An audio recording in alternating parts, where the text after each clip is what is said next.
Condition भी हमारे जैसी थी, हम फिर लकीर के फ़कीर बने हुए वहीं पे खड़े हैं। क्या कहेंगे आप इस बारे में? क्या आपको अगर आपकी इंडिया के साथ दोस्ती होती, कोई अच्छे तल्लुकात होते, शायद इंडिया आपको कोई कर्जा दे देता है। अपनी अना को खत्म करोगे तो बेहतर करोगे ना। बड़ा भाई होता है, छोटा भाई छोटा होता है।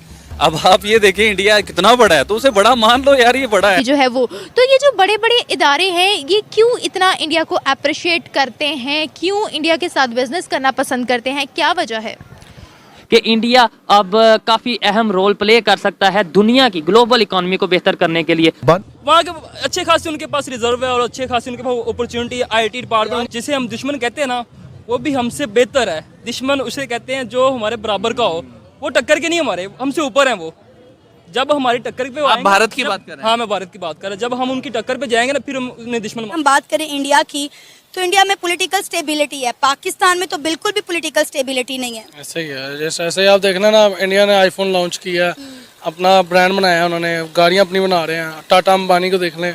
जय हिंद दोस्तों, हाल ही में कुछ देसी और विदेशी संस्थाओं की तरफ से कुछ ऐसी खबर निकल कर आई है जिसे सुनकर आपको एक बार फिर से यह बात कंफर्म हो जाएगी कि भारत पूरी दुनिया में बहुत ही तेजी से विकास कर रहा है और अब वह दिन भी दूर नहीं है जबकि भारत पूरी दुनिया में एक इकोनॉमिक लीडर बन जाएगा। सवाल आपसे ये है कि अभी जो रिपोर्ट आई है उसमें हम देख सकते हैं कि इंडिया का जो है डाउनफॉल और GDP डाउनफॉल या इकोनॉमिक क्राइसिस जो है वो जीरो पे है, रिसेशन उनकी बिल्कुल जीरो है। पाकिस्तान समेत बहुत से मुल्कों की 20% है, श्रीलंका की 85% है। आपको क्या लगता है कि इंडिया की जीरो क्यों है? देखें, सबसे पहली बात तो इंडिया के जो पॉलिटिशियन हैं मेरे ख्याल से वो अपने मुल्क के लिए लॉयल हैं ज़्यादा पाकिस्तान की निस्बत। तो अब कुछ जगहों पे कुछ चीज़ों पे कुछ ट्रांजैक्शन जो उनकी ऐसी हो रही हैं जो बाहर दूसरी कंट्रीज़ के साथ वो इंडियन रुपीज़ के अंदर करना शुरू कर दी उन्होंने। तो ये भी एक वजह है कि उनकी इकॉनमी अच्छी है। और देखें अभी ये भी तो देखिए ना कि इंटरनेशनल लेवल पर हम जितने भी CEOs देखते हैं, जितने भी हम बड़े लेवल पर लोग देखते हैं, वो सबके सब इंडियंस हैं। क्या वजह है, पाकिस्तान इसक्यों नहीं आगे जाते? देखें, हमारी स्टडी बहुत आउटडेटेड हो गई है। आप देखें जो हमारा इंटर है उसका सिलेबस कितना पुराना है। हमारे टीचर्स ने भी वही पढ़ा था, हमने भी वही पढ़ा है आगे।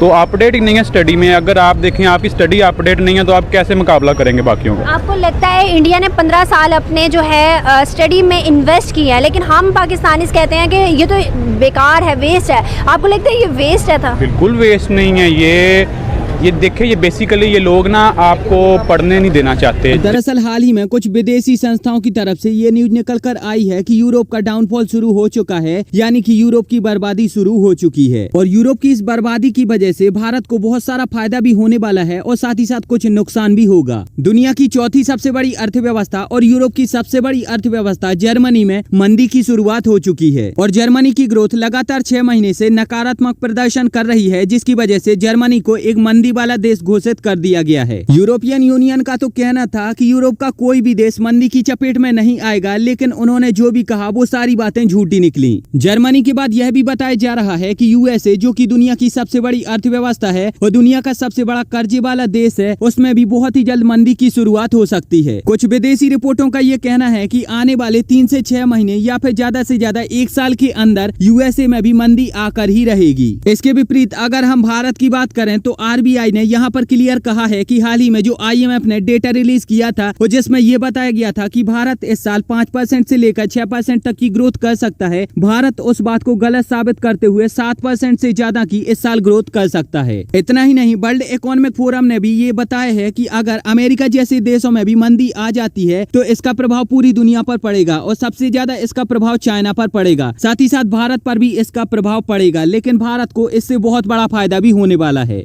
क्योंकि दुनिया भर के देशों में बढ़ती हुई मंदी की वजह से लोगों के बीच में चीजों की मांग कम होते जा रही है। लोग अपना पैसा बाजार में खर्च करने की जगह पर सुरक्षित रख रहे हैं। और इसके विपरीत अगर हम भारत की बात करें तो भारत में अभी भी लोगों के बीच में चीजों की मांग बहुत ही तेजी से बढ़ रही है और भारत के बाजार में पैसा खर्च करने वाले लोगों की संख्या भी बहुत ही तेजी से बढ़ रही है। और इसी की वजह से दुनिया भर की बड़ी बड़ी और दिग्गज कंपनियां भारत के बढ़ते हुए मार्केट को देखकर और भारत के लोगों के बीच में चीजों की बढ़ती हुई मांग को देखकर यहाँ पर अपना मैन्युफैक्चरिंग प्लांट एस्टेब्लिश करेंगी और यहाँ पर प्रोडक्ट बनाकर भारत में बेचकर यहाँ से बहुत सारा पैसा कमाएंगी। अंदाजा ये लगाया जा रहा है और ये बात काफी हद तक सही भी है कि जिस भी देश में मंदी आएगी, चाहे फिर वो यूरोप का देश हो, अमेरिका का देश हो या फिर एशिया का देश हो, अगर वहाँ पर भारतीय लोग काम करते हैं तो उनमें से बहुत सारे भारतीय लोगों की जॉब जाएंगी और ये बात काफी हद तक सही भी है। लेकिन अभी मैंने आपको बताया कि इस मंदी की वजह से भारत को बहुत सारा फायदा भी होगा। माना कि विदेश में काम करने वाले बहुत सारे भारतीय लोगों की नौकरियां जाएंगी, लेकिन दुनिया की बड़ी बड़ी दिग्गज कंपनियां भारत में आएंगी भी और यहाँ पर अपना पैसा इन्वेस्ट करेंगी, यहाँ पर मैन्युफैक्चरिंग प्लांट लगाएंगी, जिसकी वजह से भारत में विदेशी करेंसी भी आएगी, भारत का विकास भी होगा, भारत में मैन्युफैक्चरिंग भी बढ़ेगी, भारत के लोगों को नौकरियां मिलेंगी और साथ ही साथ भारत का एक्सपोर्ट भी बढ़ेगा और इसका डायरेक्ट इफेक्ट हमें भारत की जीडीपी पर देखने को मिलेगा। अब एक बात और आप यहाँ पर सोच रहे होंगे कि जब जर्मनी, ब्रिटेन, फ्रांस और यूएस जैसे देश जिनका लाइफ स्टाइल बहुत ही ज्यादा अच्छा है, जिनका एजुकेशन सिस्टम बहुत ही ज्यादा एडवांस है, जिनका हेल्थ सिस्टम बहुत ही ज्यादा एडवांस है और जो कि बहुत ही एडवांस लाइफ जीते हैं, साथ ही साथ उनका देश भी विकसित है और वहाँ पर कंपनियों के अंबार लगे हुए हैं, इस सब के बावजूद जब इन सब देशों की ये गति हो सकती है तो पाकिस्तान जैसे देशों का क्या हाल होगा। तो यहाँ पर मैं आपको बताऊं कि पाकिस्तान जैसे देशों का हाल बहुत ही ज्यादा बेहाल होने वाला है। पाकिस्तान के लोगों को तो ऐसा दिन देखना पड़ेगा जो कि उन्होंने कभी सपने में भी नहीं सोचा होगा और बहुत ही जल्द पाकिस्तान में महंगाई के सारे रिकॉर्ड टूट जाएंगे। 10 रुपए में मिलने वाली चीज 2000 रुपए में मिलेगी। टेबल है, इस वजह से उनकी सारी इकोनॉमी अच्छी हो रही है। हमारी पाकिस्तान में वो चीज़ें नहीं है, वो फैसिलिटीज़ नहीं है जो कि इंडिया में है। नहीं, अच्छी बात है, वो इस पॉजिटिव वे में जा रहे हैं क्योंकि काफ़ी बड़ी कंट्री है और जितना जैसे कोविड के उन लोगों ने रिकवर किया है तो या अच्छा कर रहे हैं। दुनिया में इस टाइम जो सिचुएशन चल रही है तो उनका जो सबकी इकॉनमी बहुत ज़्यादा खसारे में जा रही है और सबका जो नेगेटिव जो ग्रोथ है वो नेगेटिव में शो कर रहा है, ठीक है, पूरी दुनिया, जबकि सिवाय चाइना और इंडिया के। आपको इसके पीछे का क्या राज नज़र आता है? देखिए, चाइना तो हमारा एक बहुत अच्छा दोस्त भी और इंडिया भी हमारा दोस्त ही है कहा जाए तो, लेकिन हम लोगों ने एक बहुत सी मुखालफ राय डाली हुई है अंदर।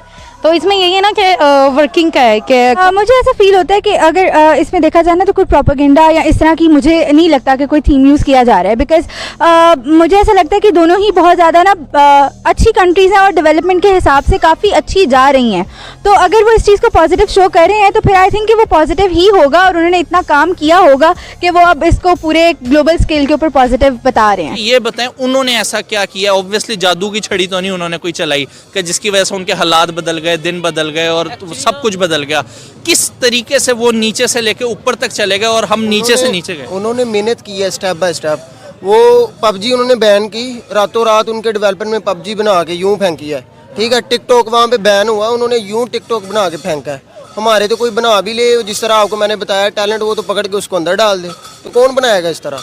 वो लोग जो करता है उनको अप्रिशिएट करते हैं। आपको मैं सुन के बड़ा शॉकिंग लगेगा लेकिन बात हकीकत है, अब उनके मदरसों में भी आईटी पढ़ाया जा रहा है। मदरसा तालीम यहाँ पर एक बहुत ज़्यादा फेमस है पाकिस्तानी कल्चर के अंदर, लेकिन अगर मैं इंडियन कल्चर में बात करूँ तो अब उधर के मदरसा के स्टूडेंट्स जो हैं वो रॉकेट बना रहे हैं।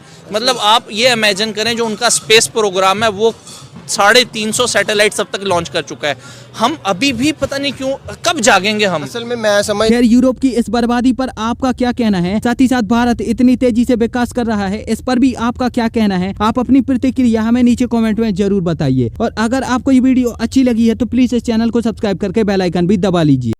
और ऐसे ही तमाम जानकारियों के लिए हमारे वीडियो को लाइक करें, सब्सक्राइब करें और बेल आइकन को दबाना ना भूलें।